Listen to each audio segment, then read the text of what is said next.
हिंदी माध्यम की पाठशाला में आप सभी का स्वागत है। दोस्तों, इस वीडियो में हम एनसीईआरटी के कक्षा 10वीं के गणित की प्रश्नावली 1.1 के सभी प्रश्नों को हल करेंगे। प्रश्न 1 में दोस्तों हमसे कहा गया है, निम्नलिखित संख्याओं का एचसीएफ ज्ञात करने के लिए यूक्लिड विभाजन एल्गोरिथम का प्रयोग कीजिए। प्रश्न के 3 भाग हैं। हर एक भाग में हमें दो संख्याएं दी गई हैं, तो इन दोनों संख्याओं का हमें एचसीएफ ज्ञात करना है। किस विधि से? यूक्लिड विभाजन एल्गोरिथम से। ठीक है दोस्तों, अध्याय 1 के परिचय के वीडियो में आप यूक्लिड विभाजन एल्गोरिथम के बारे में पढ़ चुके हैं और प्रमेय 1.1 के वीडियो में भी आप यूक्लिड विभाजन एल्गोरिथम के बारे में पढ़ चुके हैं। तो आइए अब हम यूक्लिड विभाजन एल्गोरिथम से एचसीएफ ज्ञात करते हैं। पहले पहले भाग को हल करते हैं, जिसमें हमें बताना है 135 और 225 का एचसीएफ क्या होगा। ठीक है दोस्तों, एल्गोरिथम क्या होती है? चरणों की श्रृंखला होती है, सुपरिभाषित चरणों की श्रृंखला। ठीक है, तो चरणबद्ध तरीके से हम एचसीएफ ज्ञात करेंगे। और यूक्लिड विभाजन एल्गोरिथम क्या होती है हमारी? यूक्लिड विभाजन एल्गोरिथम है चरणों की सुपरिभाषित श्रृंखला, जिसमें हम दो पूर्णांकों का एचसीएफ ज्ञात करते हैं।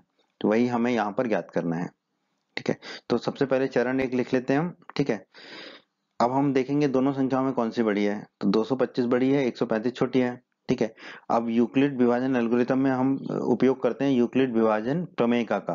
ठीक है, यूक्लिड विभाजन प्रमेयिका कहती है a बराबर बी क्यू धन आर। ठीक है, हमें जो बड़ी संख्या है दोनों में, उसको हम a मान लेते हैं, उसके बराबर रखते हैं बी क्यू धन आर। छोटी संख्या, उसमें गुणा करते हैं भागफल का, धन आता है शेषफल। ठीक है, तो अब हम क्या करेंगे, 225 और 135 पर यूक्लिड विभाजन प्रमेयिका का प्रयोग करेंगे। ठीक है, और इसको इस रूप में लिखेंगे a बराबर बी क्यू धन आर में।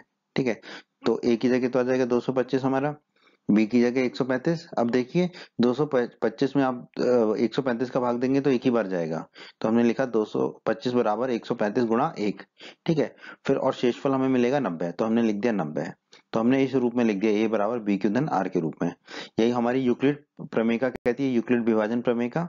ठीक है, ये आपने परिचय के वीडियो में और प्रमेय 1.1 के वीडियो में देखा है। ठीक है, अब चरण 2 में हम देखते हैं कि क्या हमारा शेषफल शून्य है? नहीं है। हमारा शेषफल कितना है? 90 है। 90 शून्य तो नहीं है, इसलिए अब हम क्या करेंगे, 135 और 90 पर यूक्लिड प्रमेयिका का प्रयोग करेंगे। ठीक है, 135 मतलब कि जो भाजक था वो, ठीक है, और जो शेषफल था। ठीक है, भाजक पे और शेषफल पर हम यूक्लिड विभाजन प्रमेयिका का प्रयोग करेंगे। अब उसी रूप में लिखेंगे। अब a हो जाएगा हमारे 135 और b हो जाएगा 90। तो हम लिखेंगे 135 बराबर, 135 में 90 का भाग देंगे तो एक ही बार जाएगा, तो 135 बराबर 90 गुणा 1, और शेषफल बचेगा 45। ठीक है, तो अभी भी शेषफल शून्य नहीं आया है। तो अगले चरण में हम देखेंगे क्या शेषफल शून्य है? नहीं है। 45 शून्य नहीं है, तो अब हम क्या करेंगे, जो यहाँ पर भाजक है इस चरण में और जो शेषफल है, ठीक है, जैसे कि यहाँ पे भाजक है 90 और शेषफल है 45, तो 90 और 45 पर यूक्लिड प्रमेयिका का प्रयोग करेंगे। ठीक है, उसे इस रूप में लिखेंगे। तो 90 बराबर हमें लिखना पड़ेगा 45 के रूप में। ठीक है, तो हम लिखेंगे 90 बराबर 45 गुणा 2 धन शून्य, क्योंकि 90 में जब हम 45 का भाग देंगे तो हमें 2 प्राप्त होगा। ठीक है, भागफल 2 प्राप्त होगा और शेषफल शून्य प्राप्त होगा। अब यहाँ पर हमारा शेषफल शून्य आ गया है। ठीक है, तो इसलिए हमारी जो प्रक्रिया है यूक्लिड विभाजन एल्गोरिथम की, यही समाप्त हो जाती है। और हम कह सकते हैं इस चरण में, आखिरी चरण में जहां शेषफल शून्य प्राप्त हुआ, वहां पर जो हमें भाजक था हमारा, यहाँ पर क्या था भाजक? 45। ठीक है, यहाँ पर भाजक 45 है। ठीक है, क्योंकि इस स्थिति में भाजक 45 है, इसलिए 135 और 225 जो हमें संख्या दी गई है, उसका एचसीएफ कितना होगा? 45 होगा। तो हमारे प्रश्न के पहले भाग का उत्तर कितना है दोस्तों?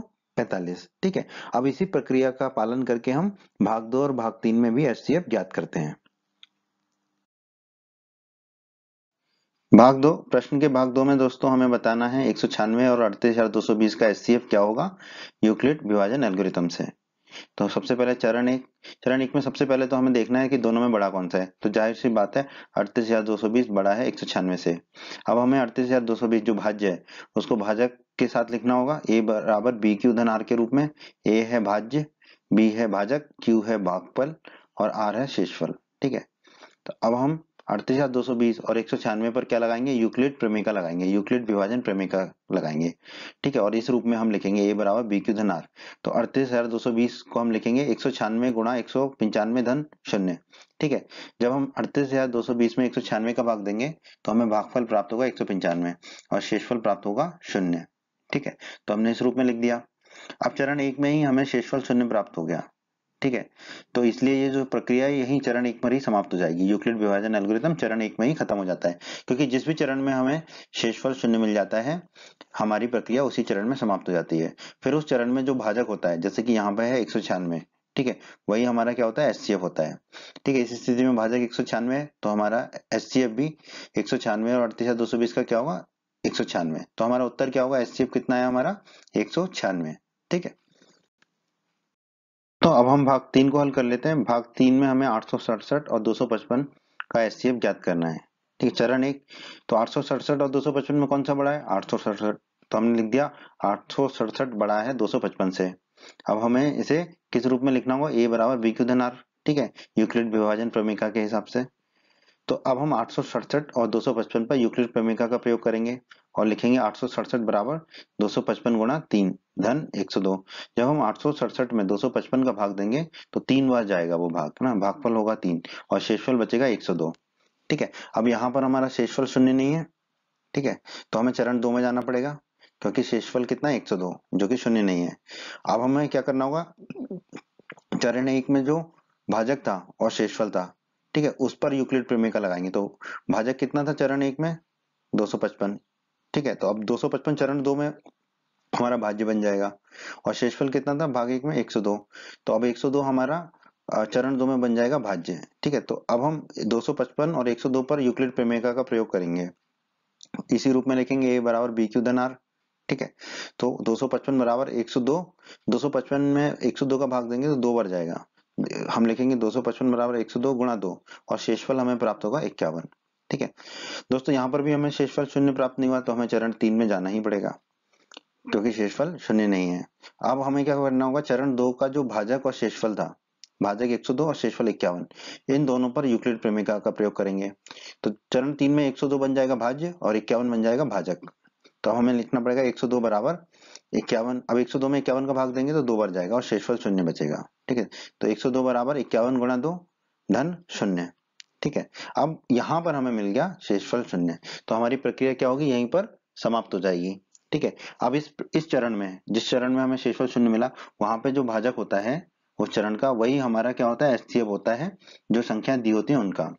ठीक है, क्योंकि इस स्थिति में भाजक 51 है। ठीक है, इसलिए 867 और 255 का एचसीएफ कितना होगा, 51। और यही हमारे प्रश्न के तीसरे भाग का उत्तर होगा दोस्तों, एचसीएफ कितना होगा, 51। तो प्रश्न 2 में दोस्तों हमसे कहा गया है, दर्शाइए कि कोई भी धनात्मक विषम पूर्णांक 6 गुणा क्यू धन 1 या 6 गुणा क्यू धन 3 या 6 क्यू धन 5 के रूप का होता है, जहां पर क्यू कोई पूर्णांक है। ठीक है, तो इस तरह के प्रश्न को कैसे हल करते हैं यहाँ हम सीखेंगे। ठीक है दोस्तों, तो हम मान लेते हैं ए कोई धनात्मक पूर्णांक है। ठीक है, और बी कितना है, 6 है। बी को हमने 6 मान लिया, क्योंकि प्रश्न में हमें 6 क्यू धन 1, 6 क्यू धन 3, 6 क्यू धन 5 इत्यादि दर्शाना है। ठीक है, और आप देखिए विषम पूर्णांक, सम पूर्णांक और विषम पूर्णांक। ठीक है, सम संख्या वो होती है जो 2 से भाग चला जाए जिसमें, और विषम संख्या वो होती है जिसमें 2 का भाग ना जाए। ठीक है, तो हमें बताना है कि कोई भी धनात्मक पूर्णांक जो है, धनात्मक विषम पूर्णांक जो है वो 6 क्यू धन 1 या 6 क्यू धन 3 या 6 क्यू धन 5 के रूप का ही होगा। ठीक है, तो यहाँ पर यूक्लिड विभाजन एल्गोरिथम या यूक्लिड विभाजन प्रमेयिका से ए बराबर क्या होगा, बी क्यू धन आर। ठीक है, बी हमने 6 माना है। ठीक है, तो इसका हम प्रयोग करेंगे, ए बराबर बी क्यू धन आर, बी हमने 6 माना है तो ए बराबर हो गया 6 क्यू धन आर। ठीक है, क्योंकि बी हमने 6 माना है। यहाँ पर जो क्यू है वो एक पूर्णांक होगा और क्यू का मान जो है शून्य से अधिक या शून्य के बराबर होगा, ऐसा हम जानते हैं यूक्लिड विभाजन प्रमेयिका या यूक्लिड विभाजन एल्गोरिथम से। ठीक है, और जो शून्य आर होता है वो बी से छोटा होता है और शून्य से बड़ा होता है, शून्य के बराबर होता है। ठीक है, यहाँ पर ए होता है हमारा भाज्य, बी होता है भाजक, क्यू होता है हमारा भागफल और आर होता है शेषफल। तो शेषफल जो है वो भाजक से तो छोटा ही होगा, शून्य से बड़ा भी हो सकता है और शून्य के बराबर भी हो सकता है। अब आइए, आर के कितने मान हो सकते हैं हमारे, आर अगर शून्य भी हो सकता है और बी से छोटा है, बी 6 है, तो आर क्या हो सकता है, 0, 1, 2, 3, 4, 5। अब हम आर के सभी मानों को 0, 0, 1, 2, 3, 4, 5 को रख के देख लेते हैं कि हमें क्या जो है मिलता है। ठीक है, कि किस चीज की हमें प्राप्ति होती है। तो आर बराबर हम पहले 0 रख लेते हैं, कहाँ रखेंगे, a बराबर b क्यू धन r, मतलब a बराबर 6 क्यू धन r, ठीक है, 6 क्यू धन r। r अगर शून्य रखेंगे तो a बराबर हमें कितना प्राप्त होगा, 6 क्यू, ठीक है, क्योंकि r शून्य रख दिया, ठीक है। अब जो 6 क्यू है, ठीक है, तो a के गुणनखंड क्या हो गए, 6 और q, ठीक है। 6 2 से 6 क्यू एक पूर्णांक है, ठीक है, और 6 जो है उसमें वो 2 से भाग हो जाता है उसका, ठीक है। 6 को हम लिख सकते हैं 2 गुणा 3, ठीक है। तो 6 क्यू जो है वो 2 से विभाज्य होगा, तो इसका मतलब a जो है 6 क्यू जो है 2 से विभाज्य होगा, ठीक है।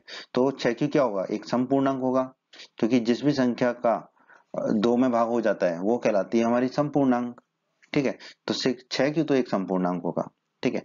अब हम रखते हैं r बराबर 1, r बराबर 1 रखेंगे तो a बराबर हमें कितना प्राप्त होगा, 6 क्यू धन 1, ठीक है। तो a बराबर हमने लिख दिया 6 क्यू धन 1, ठीक है। अब आप देखिए यहाँ पर जो ये जो 6 क्यू धन 1 है ये 2 से विभाज्य नहीं होगा, क्यों, क्योंकि 6 क्यू 2 से विभाज्य होता है, ठीक है, क्योंकि 6 के गुणनखंड होते हैं 2 गुणा 3 और q एक पूर्णांक है, तो 6 क्यू 2 से विभाज्य होता है, तो 6 क्यू धन 1 वो अवश्य रूप से 2 से विभाज्य नहीं होगा, ठीक है।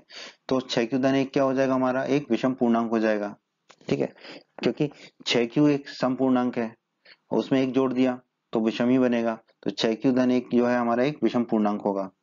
अब हम r बराबर 2 रख लेते हैं, तो हमारा a कितना आएगा, 6 क्यू धन 2, r बराबर हमने रखा 2, तो हमारा a आ गया 6 क्यू धन 2, ठीक है। अब ये जो है इसमें 2 कॉमन ले लेंगे तो हमें कितना मिलेगा, 3 क्यू धन 1, ठीक है। q एक पूर्णांक है, एक भी एक पूर्णांक है, ठीक है, और 3 से गुणा करेंगे एक पूर्णांक में तो पूर्णांक ही मिलता है, ठीक है। तो इसका एक गुणनखंड हमें 2 मिलेगा, ठीक है। तो इसका एक गुणनखंड हमें 2 मिलेगा, तो हम कह सकते हैं कि ये क्या है, 2 से विभाज्य होगी पूरी संख्या, ये पूरी संख्या 2 से विभाज्य होगी, ठीक है। तो इसका मतलब 6 क्यू धन 2 जो है वो भी जो है हमारा 2 से विभाज्य होगा, तो अगर 2 से कोई संख्या विभाज्य होती है तो वो क्या होती है, हमारी समपूर्णांक होती है, तो 6 क्यू धन 2 हमारा क्या हो जाएगा, एक समपूर्णांक हो जाएगा, ठीक है।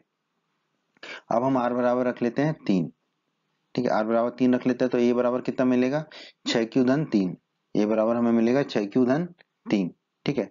यहाँ 2 से विभाज्य नहीं होगा, क्यों, क्योंकि इसमें तो कॉमन सिर्फ 3 आ रहा है, ठीक है, और वैसे भी ये 6 क्यू धन 2 से एक ज्यादा है, 6 क्यू धन 2 जो है संपूर्णांक है हमारा, तो उससे एक ज्यादा जो है वो तो विषम पूर्णांक ही होगा, तो हम कह सकते हैं 6 क्यू धन 3 क्या है, हमारा एक विषम पूर्णांक होगा।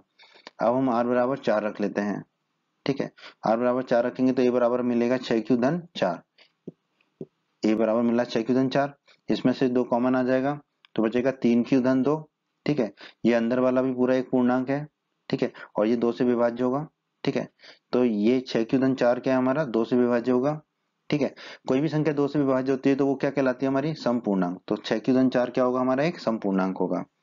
अब हम r बराबर रख लेते हैं 5, ठीक है, r बराबर 5 रखेंगे तो ये बराबर मिलेगा 6 क्यू धन 5, ये बराबर रख दिया हमने 6 क्यू धन 5, ठीक है। अब आप देखिए 6 क्यू धन 4 हमारी एक सम संख्या थी, ठीक है, तो एक सम पूर्णांक में 6 क्यू धन 5 उसमें एक जोड़ दिया, 4 में एक जोड़ा तो 5 मिला, तो किसी भी सम संख्या में एक जोड़ते हैं तो वो संख्या 2 से विभाज्य नहीं होती, और वो संख्या फिर क्या कहलाती है, हमारी विषम पूर्णांक, तो 6 क्यू धन 5 हमारा हो गया विषम पूर्णांक। अब आप देखिए हरे हरे रंग में हमने विषम पूर्णांक को लिख रखा है, ठीक है, तो विषम पूर्णांक कौन कौन से हमारे, 6 क्यू धन 1, 6 क्यू धन 3 और 6 क्यू धन 5, ये तीनों क्या है, हमारे विषम पूर्णांक है, ठीक है। अभी हम इसको थोड़ा मिटा देते हैं तो आगे हल करने के लिए, आपने नोट नहीं किया है तो वीडियो को पॉज करके नोट कर लें। तो दोस्तों हमारा 6 क्यू धन एक विषम पूर्णांक आया, 6 क्यू धन 3 एक विषम पूर्णांक आया, 6 क्यू धन 5 एक विषम पूर्णांक आया, तो इससे हम निष्कर्ष निकाल सकते हैं कि अतः कोई भी धनात्मक विषम पूर्णांक जो है वो किस रूप का होगा, 6 क्यू धन 1 या 6 क्यू धन 3 या 6 क्यू धन 5 इस रूप का होगा, जहां पर q कोई पूर्णांक है, ठीक है, और यही हमें दर्शाना था अपने प्रश्न में, तो हमने दर्शा दिया, तो हम कह देंगे इति सिद्धम, यही हमें सिद्ध करना था इस प्रश्न में। प्रश्न 3 में दोस्तों हमसे कहा गया है किसी परेड में, ठीक है, परेड होती है 26 जनवरी पे, 15 अगस्त पे, ठीक है, तो किसी परेड में 616, ठीक है, 616 सदस्यों वाली एक सेना की टुकड़ी को 32 सदस्यों वाले एक आर्मी बैंड के पीछे मार्च करना है। दोनों समूहों को समान संख्या वाले स्तंभों में मार्च करना है। उन स्तंभों की अधिकतम संख्या क्या है जिसमें वे मार्च कर सकते हैं, ठीक है, तो हमें अधिकतम संख्या बतानी स्तंभों की, स्तंभ का मतलब यहाँ पर है लाइन में, ठीक है। तो समान लाइनों में उनको मार्च करना है, चलना है, ठीक है। मतलब जितनी लाइनें जो है आर्मी बैंड के बैंड की होगी, उतनी ही लाइनें जो है सेना की होगी, ठीक है। पर अधिकतम, मतलब ऐसा नहीं है कि हम कहते हैं एक ही लाइन में चल दें सारे, ठीक है। अधिकतम लाइनों की, अधिकतम स्तंभों की संख्या हमें ज्ञात करनी है। तो दोस्तों एक चित्र से समझते हैं, जैसे कि 15 अगस्त होता है, 26 जनवरी होती है, तो इस तरह से जो है आर्मी जो बैंड वाले हैं वो आगे चलते हैं और आर्मी की टुकड़ी पीछे आती है, ठीक है। तो हमें बताना है, जैसे कि हमें दिया गया कि 32 सदस्य हैं आर्मी बैंड में, ठीक है। तो उन 32 सदस्यों को कितनी लाइनों में रखा जाए अधिकतम, कि उतनी ही लाइनें जो है 616 सदस्यों वाली आर्मी की सेना की टुकड़ी की बन जाए, जो उसके पीछे चले, ठीक है। मान लो अगर इसकी 6 लाइनें बन रही है हमारी आर्मी बैंड की, तो 6 ही लाइनें बने उसकी सेना की आर्मी की टुकड़ी की, और कोई भी सदस्य बचे ना, ठीक है। और ऐसी अधिकतम लाइनें बन जाए, अधिकतम स्तंभ बन जाए, तो वो हमें स्तंभों की अधिकतम संख्या बतानी है, अर्थात लाइनों की अधिकतम संख्या बतानी है, ठीक है। तो इसको थोड़ा सा और समझते हैं हम, इसको थोड़ा सा और समझते हैं कि जैसे कि जो आर्मी, ये जो बैंड वाले हैं, ठीक है, ये कितने 32 सदस्य हैं, मतलब कम है, ठीक है। तो मान लीजिए ये बैंड वाले कुछ लाइनें बना के चल रहे हैं, ठीक है। तो इतनी ही लाइनें बने जो 616 सदस्यों वाली सेना की टुकड़ी है, ठीक है, जो उसके पीछे चले, बैंड वालों के पीछे चले। तो हमें बताना है कि ऐसी अधिकतम कितनी लाइनें हम बना सकते हैं, ठीक है। और कोई सारे सदस्य आ जाएं बैंड वालों की लाइन में, जो है बैंड वाले सारे सदस्य आ जाएं 32 की 32, और परेड की लाइन में सारे सदस्य आ जाएं आर्मी की लाइन में 16, 616 के 616, ठीक है। तो ऐसे अधिकतम स्तंभों की संख्या ज्ञात करनी है। तो दोस्तों वो ऐसे अधिकतम स्तंभों या लाइनों की अधिकतम संख्या क्या होगी, वो होगी जो 616 और 32 का एचसीएफ होगा, ठीक है। क्योंकि वो जो नंबर आएगा वो हमारे 32 और 616 दोनों को विभाजित कर सकता है, ठीक है। और हमें अधिकतम संख्या बतानी है, तो इसका मतलब वो एचसीएफ होगा। एचसीएफ क्या होता है, वो अधिकतम संख्या होती है जो दोनों संख्याओं को विभाजित कर देती है, जिसका वो एचसीएफ है, ठीक है। तो यहाँ पर हमें 616 और 32 की ऐसी अधिकतम संख्या निकालनी है जो दोनों को विभाजित कर दे, ठीक है। तो हमें यहाँ पर एचसीएफ निकालना होगा अब 616 और 32 का। तो दोस्तों अब हमें प्रश्न 3 अच्छे से समझ में आ गया है, ठीक है।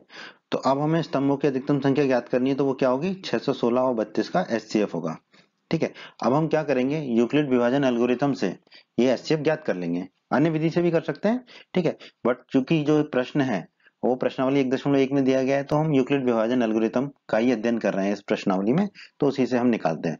तो यूक्लिड विभाजन एल्गोरिथम जो है वो चरणबद्ध तरीका है। तो पहले चरण में पहले तो हम देख लेंगे कि दोनों में कौन सी बड़ी है संख्या, 616 और 32 में, तो 616 बड़ी है 32 से, ठीक है।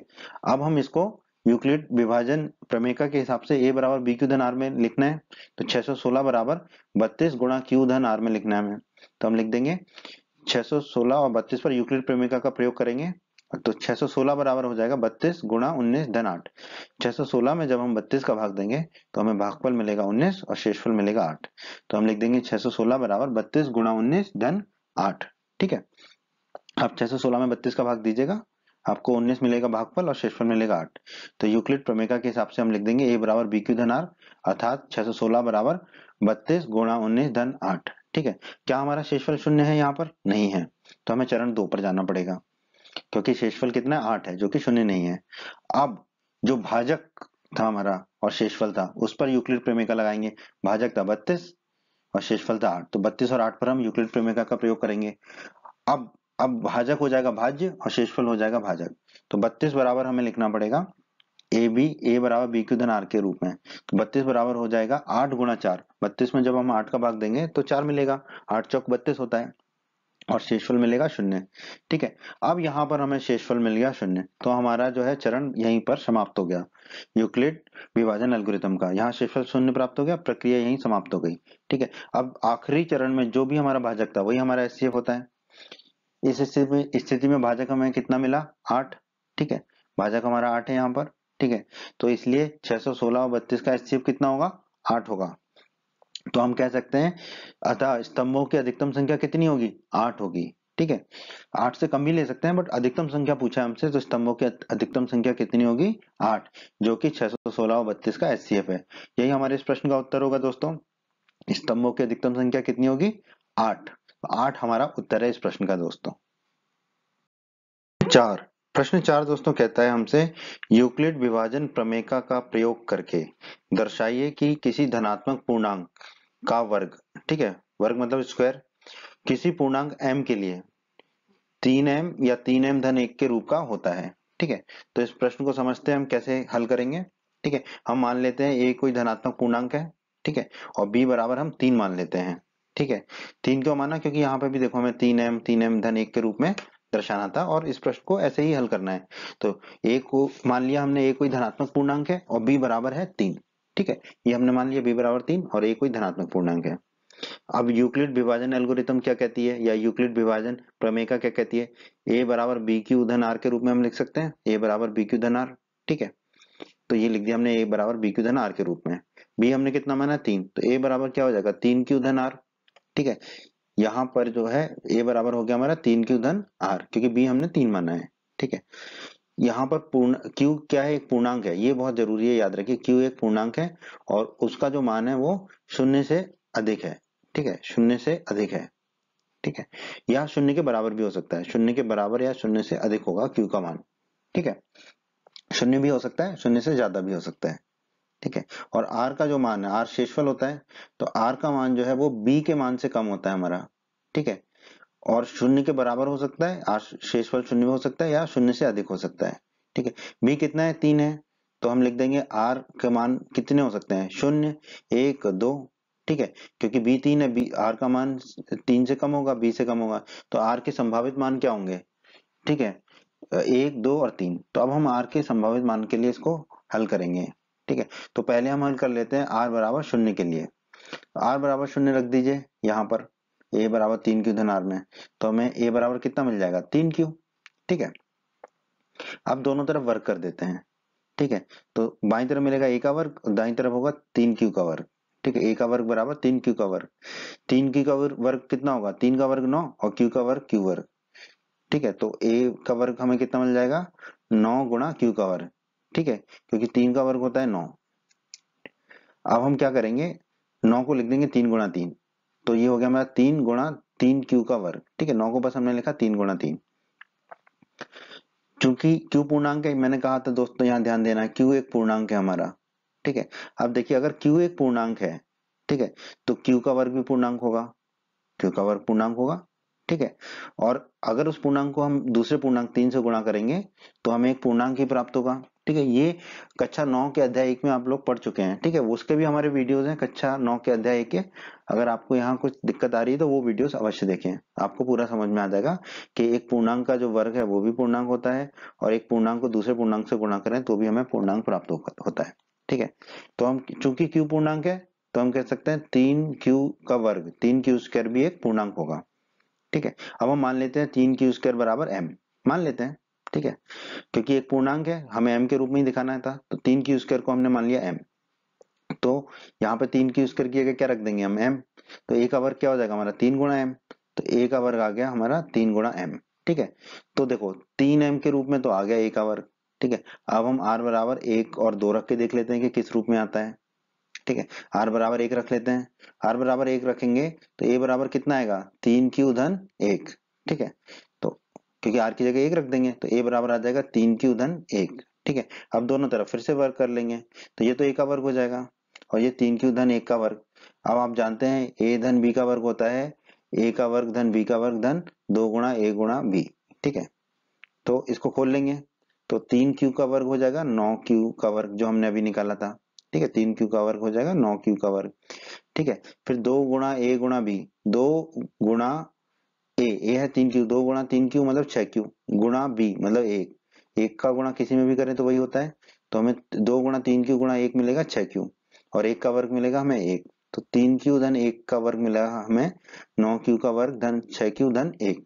ठीक है, अब हम क्या करेंगे, ये जो दो हमारे पहले और दूसरी है 9q का वर्ग और 6q, ठीक है, जो दो पद हैं पहला और दूसरा, उसमें से 3 कॉमन ले सकते हैं, तो 3 कॉमन ले, q भी ले सकते थे कॉमन, बट q हमें लेना नहीं है क्योंकि हमें प्रश्न को हल करना है। ठीक है, इस बात को आप समझिएगा।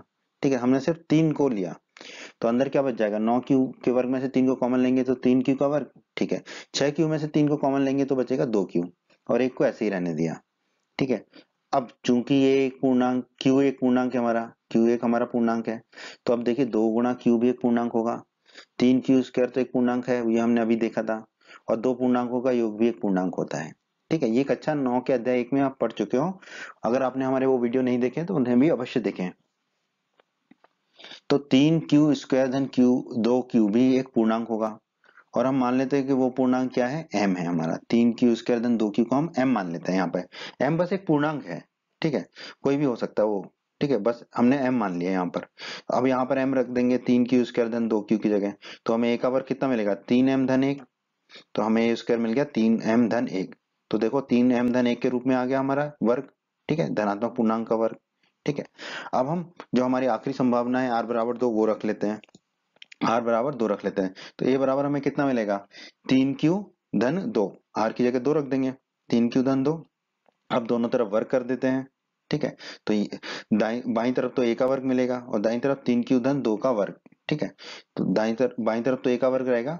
अब a धन b का वर्ग होता है a का वर्ग धन 2 a b धन b का वर्ग, तो 3q का वर्ग होगा 9q का वर्ग। ठीक है, 2 गुणा ए भी होगा, 2 गुणा 3q गुणा 2, तो 2 गुणा 3q 6q, 6q गुणा 2 12q, ये आ गया, और 2 का वर्ग हो गया 4। ठीक है, अब हम क्या करेंगे, 4 को लिख देंगे 3 धन 1, लिख सकते हैं, बिल्कुल लिख सकते हैं। ऐसा हम क्यों कर रहे हैं, क्योंकि हमें 3m धन 1 के रूप में लाना है, एक रखना है अलग से। ठीक है, रख दिया। अब तो हमने बस यहाँ पे क्या किया, इस पद में मतलब इस स्टेप में हमने किया 4 की जगह रखा 3 धन 1। ठीक है, बस। अब देखिए जो शुरू के 3 पद है हमारे, ठीक है, 9q का वर्ग धन 12q धन 3, इसमें से हम 3 कॉमन ले लेंगे।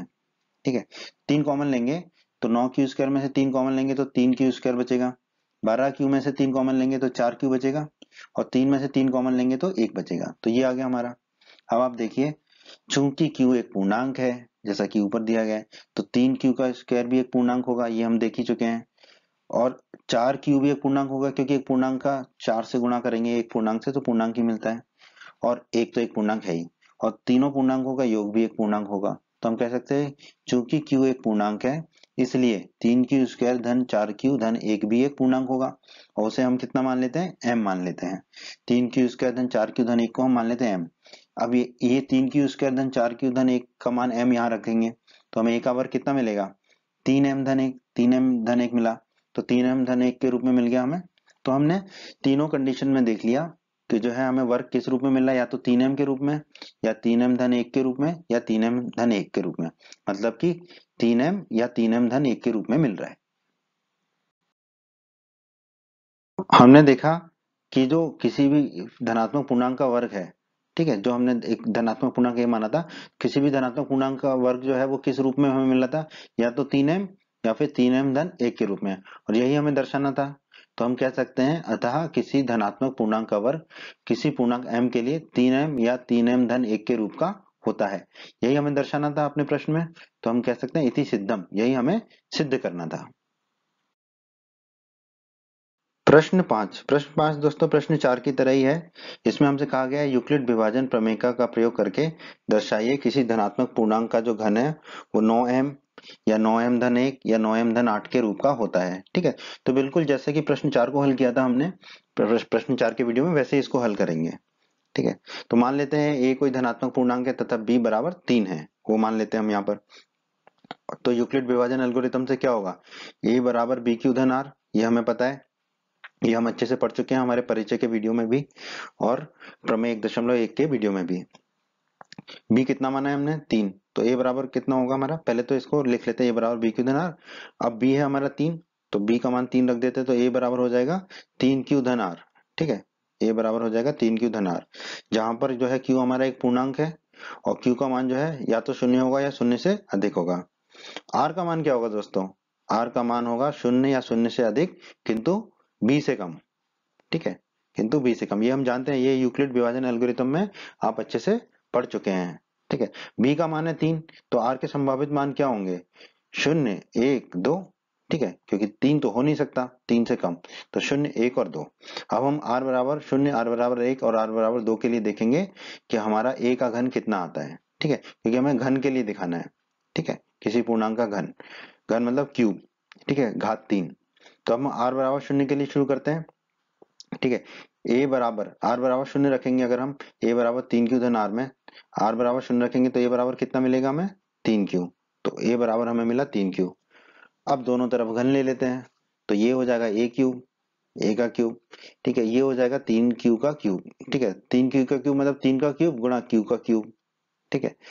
तो 3 का क्यूब होगा 3 गुणा 3 गुणा 3, 3 गुणा 3 9 गुणा 3 27, तो ये होगा हमारा 27 का क्यूब, ए क्यूब आ गया हमारा 27 का क्यूब, ठीक है।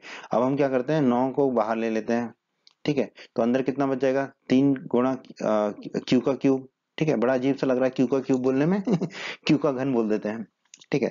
तो 9 को बाहर लिया, 9 × 27 होता है, तो अंदर बचेगा 3 गुणा क्यू का घन, ठीक है। 9 को बाहर क्यों लिया, क्योंकि हमें 9 गुणा m के रूप में इसको दर्शाना था इसलिए, ठीक है, क्योंकि ये हमारे प्रश्न की जो है जरूरत थी, रिक्वायरमेंट थी, ठीक है, इसलिए हमने 9 को बाहर लिया। अब दोस्तों हम चूंकि हम जानते हैं क्यू एक पूर्णांक है, तो q का जो घन है वो भी एक पूर्णांक होगा, और उस पूर्णांक को अगर हम किसी दूसरे पूर्णांक 3 से गुणा करेंगे तो हमें पूर्णांक ही प्राप्त होगा। तो हम कह सकते हैं इसलिए 3 गुणा क्यू का घन भी एक पूर्णांक होगा। अब हम मान लेते हैं कि वो 3 गुणा क्यू का क्यूब कितना है m है, हम मान लेते हैं m है, तो यहाँ पर अब हम m रख देंगे, 3 गुणा क्यू के घन की जगह रख देंगे m। तो a क्यूब हमें कितना मिलेगा 9 गुणा m, तो a क्यूब हमें प्राप्त हो गया 9 गुणा m, ठीक है। तो 9m के रूप में तो आ गया। अब बाकियों को देख लेते हैं हम। अब हम r बराबर 1 रख देते हैं, r बराबर 1 रखेंगे तो a बराबर कितना आएगा हमें 3q धन 1, ठीक है, क्योंकि r का मान हम 1 रख देंगे, तो a बराबर आ गया हमारा 3q धन 1, क्योंकि r बराबर हमने रख दिया 1। अब दोनों तरफ घन ले लेते हैं, तो बाईं तरफ तो a का क्यूब हो जाएगा, दाईं तरफ 3q धन 1 का क्यूब घन हो जाएगा, ठीक है। दोस्तों हम जानते हैं a धन b का क्यूब का सूत्र होता है a क्यूब धन b क्यूब धन 3 गुणा a का स्क्वायर गुणा b धन 3 गुणा a गुणा b का स्क्वायर, ठीक है। तो इस सूत्र का प्रयोग हम यहाँ पर करेंगे, तो a क्यूब हो जाएगा हमारा 3 क्यूब का क्यूब धन 1 का क्यूब धन 3 गुणा 3 क्यूब का स्क्वायर गुणा 1 धन 3 गुणा 3 क्यूब गुणा 1 का वर्ग, ठीक है। अब देखिए 1 से गुणा करें या 1 के वर्ग से गुणा करें तो आंसर उत्तर हमारा उतना ही आएगा, और 1 का क्यूब भी 1 ही रहेगा हमारा। तो यहाँ पर लिखिए 3 क्यूब का क्यूब, ये कितना हो जाएगा 3 का क्यूब 27, और क्यू का क्यूब क्यू का क्यूब, ठीक है, तो ये हो जाएगा 27 गुणा क्यू का घन। 1 का क्यूब तो 1 ही रहेगा, 1 लिख दिया हमने, 3 गुणा क्यू का वर्ग 3 का वर्ग हो जाएगा 9, और 9 × 3 = 27, तो ये आ जाएगा हमारा 27 गुणा क्यू का वर्ग, ठीक है। और गुणा 1 था तो उसका कोई फर्क नहीं पड़ेगा। फिर आखिरी पद में देखिए 3 गुणा 3 क्यू मतलब कि 9 क्यू गुणा 1 का वर्ग मतलब 1, तो 1 से गुणा करने में वही आता है, तो ये आ जाएगा 9 क्यू, तो हमने लिख दिया 9 क्यू। अब हम इनको व्यवस्थित कर देते हैं, ठीक है, घातों के घटते क्रम में लिख देंगे।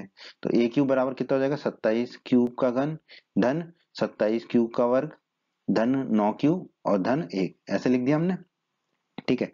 अब हम क्या करेंगे, ये जो शुरू के 3 पद हैं उसमें 9 कॉमन आ रहा है, क्यू भी आ रहा है पर हम क्यू नहीं लेंगे, 9 को ही लेंगे, क्योंकि हमें 9m धन 1 के रूप में दिखाना है। तो 9 को हमने कॉमन लिया, तो अंदर क्या बचेगा 27 में से 9 कॉमन, 27 गुणा क्यू के घन में से 9 कॉमन लेंगे तो कितना बचेगा 3 गुणा क्यू का घन, तो हमने लिख दिया 3 गुणा क्यू का घन। उसी प्रकार 27 गुणा क्यू के वर्ग में से 9 कॉमन लेंगे तो बचेगा हमारा, 27 में से 9 लेंगे तो 3 बचेगा, तो 3 गुणा क्यू का वर्ग, तो ये आ गया 3 गुणा क्यू का वर्ग। 9 क्यू में से 9 कॉमन लेंगे तो सिर्फ क्यू बचेगा, ठीक है, फिर बाकी ये एक को हमने 1 लिख दिया। अब चूंकि क्यू पूर्णांक है, ठीक है, पूर्णांक है क्यू, ठीक है, तो क्यू का घन भी पूर्णांक होगा, और उसको 3 से गुणा करेंगे वो भी एक पूर्णांक होगा, ठीक है। फिर क्यू का वर्ग भी पूर्णांक होगा, उसका 3 से गुणा करेंगे वो भी पूर्णांक होगा। क्यू तो एक पूर्णांक है ही, और 3 पूर्णांकों को जोड़ेंगे तो हमें एक पूर्णांक ही मिलता है, तो हम कह सकते हैं इसलिए 3 क्यू का घन धन 3 क्यू का वर्ग धन क्यू भी क्या होगा एक पूर्णांक होगा। और हम मान लेते हैं कि वो पूर्णांक क्या है हमारा m है। हमने मान लिया 3 क्यूब का घन धन 3 क्यूब का धन 3 गुणा क्यू का वर्ग धन क्यू बराबर क्या है m है, m क्या है एक पूर्णांक है, ठीक है। तो अब ये मान रख देंगे हम यहाँ पर, तो क्या आ जाएगा 1 का क्यूब हमारा 9 गुणा m धन 1, तो ये आ गया ए क्यूब बराबर 9 गुणा m धन 1। तो हमारा घन किस रूप में आ गया 9 गुणा m धन 1 के रूप में आ गया। अब हम r बराबर 2 रख के देख लेते हैं। अब हमें r बराबर 2 रखना है, तो हम r बराबर 2 रख देते हैं, ठीक है। अब यहाँ पर a बराबर 3 क्यू धन r में r बराबर 2 रखेंगे, तो हमें ए कितना मिलेगा, ए बराबर 3q/2। तो हमने लिख दिया ए बराबर 3q/2। अब दोनों तरफ घन लेने पर तो बाईं तरफ तो a क्यूब होगा और दाईं तरफ हो जाएगा 3q/2 का क्यूब। ठीक है, ये हो जाएगा हमारा। अब हम जानते हैं सूत्र, a धन b के क्यूब का सूत्र होता है a³ + b³ + 3 × a² b धन 3ab²। ठीक है, तो इस सूत्र का प्रयोग करेंगे और 3q/2 के क्यूब को खोल लेंगे। तो a क्यूब बराबर हो जाएगा 3 क्यूब का क्यूब धन 2 का क्यूब धन 3 × 3 क्यूब का वर्ग गुणा 2 धन 3 × 3 क्यूब गुणा 2 का वर्ग। ठीक है, ये आ गया हमारा। अब इसको हल कर लेते हैं हम। ठीक है, 3 क्यूब का क्यूब हो जाएगा 27 क्यूब का क्यूब, 2 क्यूब हो जाएगा 2 × 2 × 2 मतलब कि 8, 2 × 2 × 2 8 होता है। 3 × 3 क्यूब का वर्ग हो जाएगा 9 × क्यूब का वर्ग और 9 तिया हो जाएगा 27। ठीक है, 9 तिया 27। ठीक है, और 27 × 2 कितना हो जाएगा हमारा 54। तो ये आ गया हमारा 54।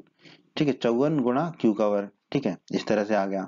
फिर है हमारा 3 × 3 × 2 का वर्ग, 2 का वर्ग 4, 4 तिया 12, 12 तिया 36 और एक क्यूब है तो ये हो गया 36 क्यूब। ठीक है, ये हमारा आ गया।